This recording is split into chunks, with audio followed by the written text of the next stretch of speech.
Hello la team, bienvenue dans le podcast Oui Madame. Je m'appelle Oriane Page, je suis journaliste et je vous partage aujourd'hui ce nouvel épisode. Alors c'est parti, Oui Madame. Bienvenue Matadi dans le podcast Oui Madame. Merci beaucoup. Est-ce que tu peux te présenter en quelques mots s'il te plaît? Alors, je me présente Bilanga Matadi, mais connu sous le nom de Monsieur Matadi sur les réseaux. Créateur de contenu, axé sur le lifestyle, sur le développement personnel, sur le mannequinat, un peu dans le monde de l'acting. Et c'est à peu près tout, je pense. Ok. D'ailleurs, j'ai vu que tu refusais en tout cas, tu préfères dire créateur de contenu plutôt que influenceur. Pourquoi? Parce que je me considère pas comme influenceur. J'estime que j'utilise tous mes réseaux pour créer du contenu vis-à-vis de ce que j'aime et le partager avec les autres. Je suis pas là pour influencer, mais plutôt pour partager, voilà, ce que j'aime et mes valeurs, principes. Voilà. Pour toi, c'est important de faire cette distinction. Ouais, surtout à l'heure aujourd'hui avec tout ce qui se passe avec les influenceurs. Du moment qu'on est étiqueté influenceur, c'est déjà ça peut être compliqué, ça peut fermer des portes. Du coup, je me vois pas comme ça. Tu penses à quoi avec tout ce qui se passe? Notamment les arnaques.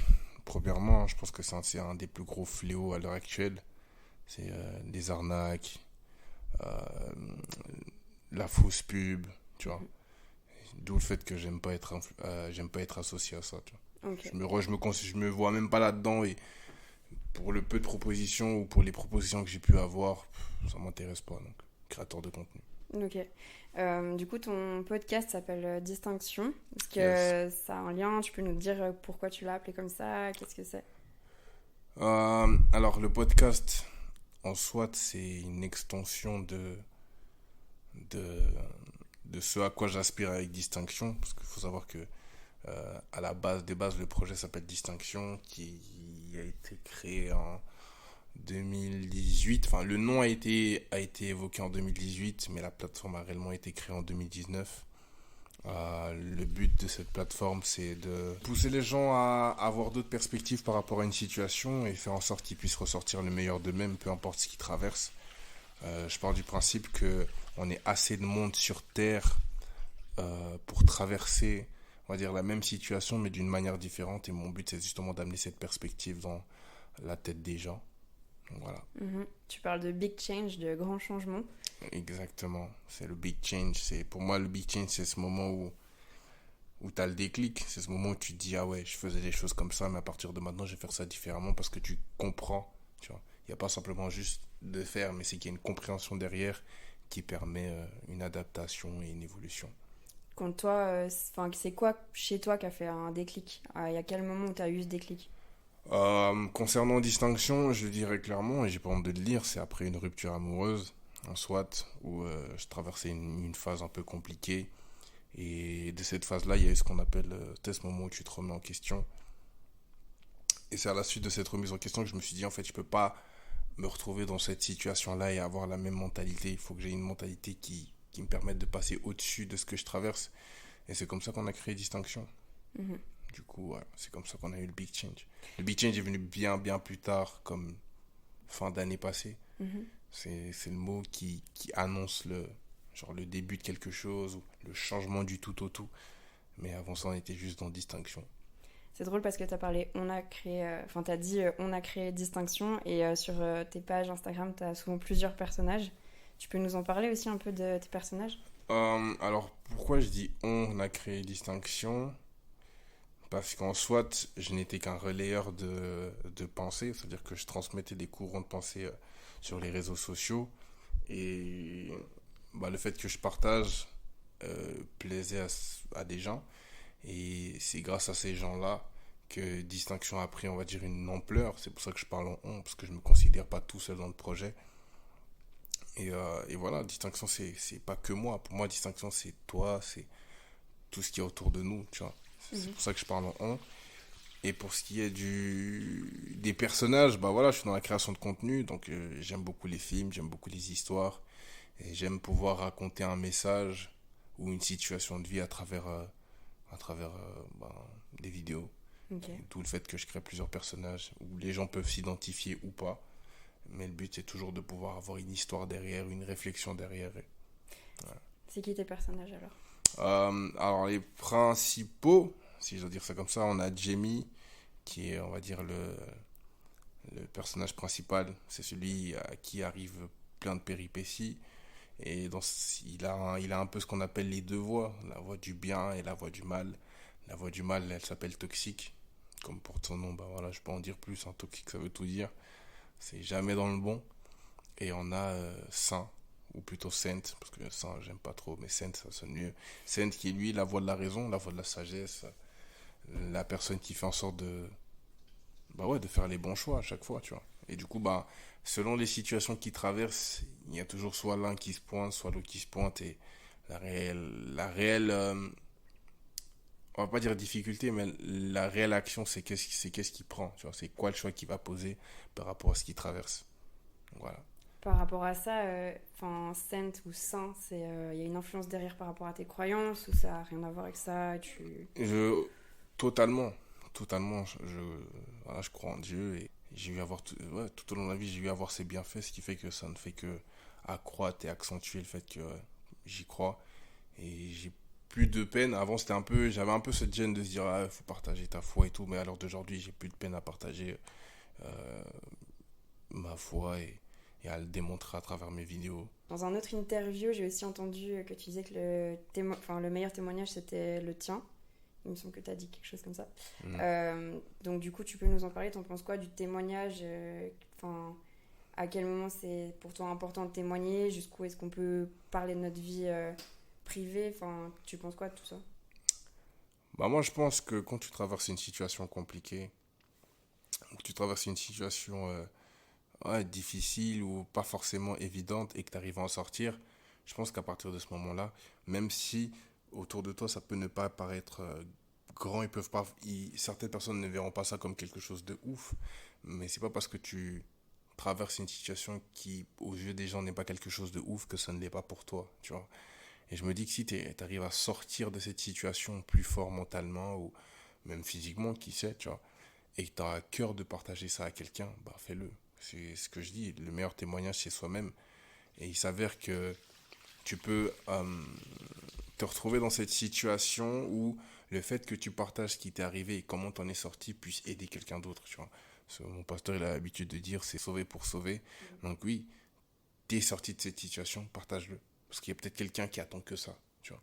Est-ce que tu peux nous parler un peu de ton nouveau projet, Boys We Need to Talk? En français, les gars, il faut qu'on parle. Yes, exactly, les gars, faut qu'on parle. C'est mon dernier projet. On va dire, le projet sur lequel je mets tous mes efforts à l'heure actuelle, en dépit de distinction et de tout ce qui est à côté. Le but, c'est de créer cet espace de discussion pour les hommes, tu vois, de créer cet espace, ce que j'appelle la safe place, où on va pouvoir aborder tous les sujets, euh, jusqu'à être vulnérable. C'est dur d'arriver à ce stade de vulnérabilité, mais je pense que pour les générations qui vont arriver, avoir cet espace ou cette zone dédiée que aux hommes, déjà, désolé les femmes, mais vraiment dédiée que aux hommes, où on va pouvoir parler de tout et pouvoir grandir ensemble. Je pense qu'il y a des jeunes qui ont besoin d'apprendre, tout comme moi j'ai besoin d'apprendre, tout comme il y a des personnes plus âgées que moi qui peuvent apprendre des plus jeunes. Le but c'est vraiment de pouvoir confronter tout ce mix de générations et d'en ressortir plus fort avec une vision plus large et d'autres perspectives et même de l'aide, hein, qui sait, tu vois.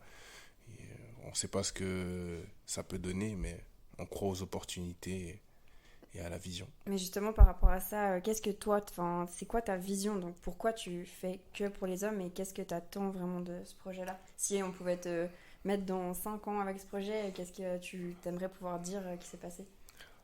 Moi, je pourrais dire qu'un jeune homme est venu à cette conférence, qu'il avait des questions et que ses pairs ou ses confrères ont pu l'aider à répondre à ces questions, ont pu lui amener des solutions, tu vois, lui amener des solutions, lui amener des perspectives, et il en est ressorti grandi. Et si je dois encore aller plus loin, on peut même lui amener une aide vraiment palpable, tu vois. Il va peut-être arriver en mode, voilà, j'ai pas de travail, mais en rentrant dans cet espace de discussion, on va peut-être trouver une solution et lui dégoter un job, tu vois. Yeah, je parle de créer cette communauté où où les hommes vont pouvoir se sentir réellement libres de pouvoir tout aborder sans pouvoir être jugés ou sans pour autant avoir d'avis externe. Quand je parle d'avis externe, je parle de l'avis féminine. On n'a rien contre vous, mais ce que je remarque, c'est que il y a beaucoup de, les femmes ont ce type d'événement où elles parlent entre elles, où elles peuvent grandir entre elles. Et les hommes, on a un problème d'ego, c'est déjà de casser ça, tu vois, casser ce truc de je vais tout garder pour moi, tu vois.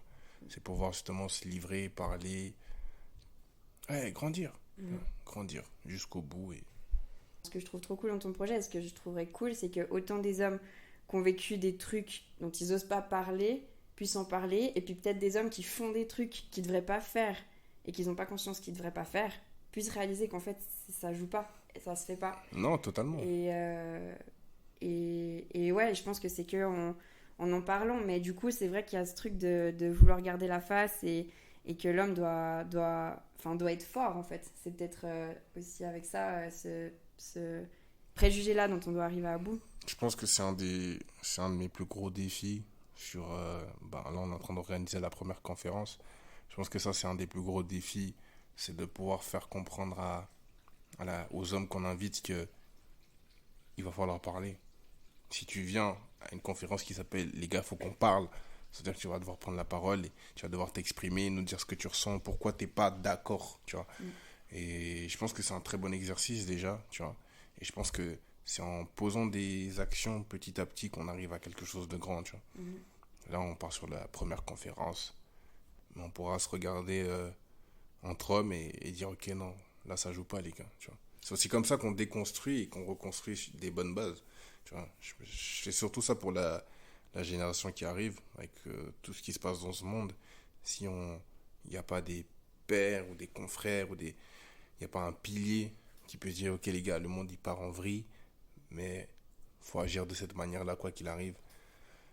Je me dis qu'on est perdu. Mais je pense qu'une des plus grandes choses, c'est déjà d'avoir l'esprit ouvert, déjà d'avoir de venir avec, ou de repartir avec ce truc de se dire, ok, et je vais maintenant ouvrir mon esprit et voir ce qui se passe réellement autour de moi. Parce que souvent, entre hommes, non seulement on a l'ego, mais en plus de ça, on a la vision tunnel. Et c'est pouvoir amener ce truc au mode, tu sais qu'il n'y a pas que toi. Tu vois. Tu sais que c'est pas parce que tu agis comme ça que ce que tu fais n'a pas forcément...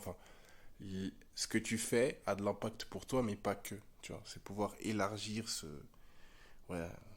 cette vision tunnel. Du coup, si maintenant il y a un jeune qui nous entend, qui est pas au top, qui traverse une période compliquée, toi, tu aurais quelque chose déjà à lui dire avant la conférence qui pourrait peut-être l'aider? C'est ce que je dis dans mes vidéos. Je lui dirais que c'est pas parce qu'aujourd'hui il pleut, c'est pas parce que demain il pleut, c'est pas parce que toute la semaine ils annoncent de la pluie que le soleil ne va pas pointer le bout de son nez. Et donc pour la situation que l'on traverse, c'est pareil. On a souvent tendance à être dans une situation où on a l'impression qu'on est dans un tunnel tellement long que ce tunnel n'a pas de sortie. Mais tôt ou tard, tu finis par sortir. Tôt ou tard, tu finis par traverser cette situation. Ça prend du temps. Il y a des gens, oui, ça n'a pas duré une semaine, ça a duré peut-être une année. Mais la finalité, c'est qu'ils ont réussi à avoir la sortie pour autant que tu t'y accroches et pour autant que tu aies foi au fait que tu vas trouver une solution. Parce que souvent, les personnes on a tendance à se plonger dans le problème et à se dire mais en fait il n'y a pas de solution. Du coup on bloque déjà certaines portes alors que tu devrais pas, tu vois. Donc voilà, tu traverses une mauvaise passe, ça arrive et ça doit arriver parce qu'il y a des choses à apprendre, mais le soleil finira par pointer le bout de son nez. Donc, voilà. Accroche-toi, ensuite tu viens avec au Boss Mini to Talk et ensuite on en parle et on te montre qu'il y a même plusieurs portes. Voilà. Trop bien. On te souhaite une très bonne conférence en tout cas. Merci beaucoup. Merci beaucoup d'être venu et puis à bientôt. À bientôt. See up. C'était l'épisode de Oui Madame produit par Oriane Page. Si vous l'avez aimé, je vous propose de le partager autour de vous. Je vous dis à très vite et me réjouis de vous retrouver. Prenez soin de vous.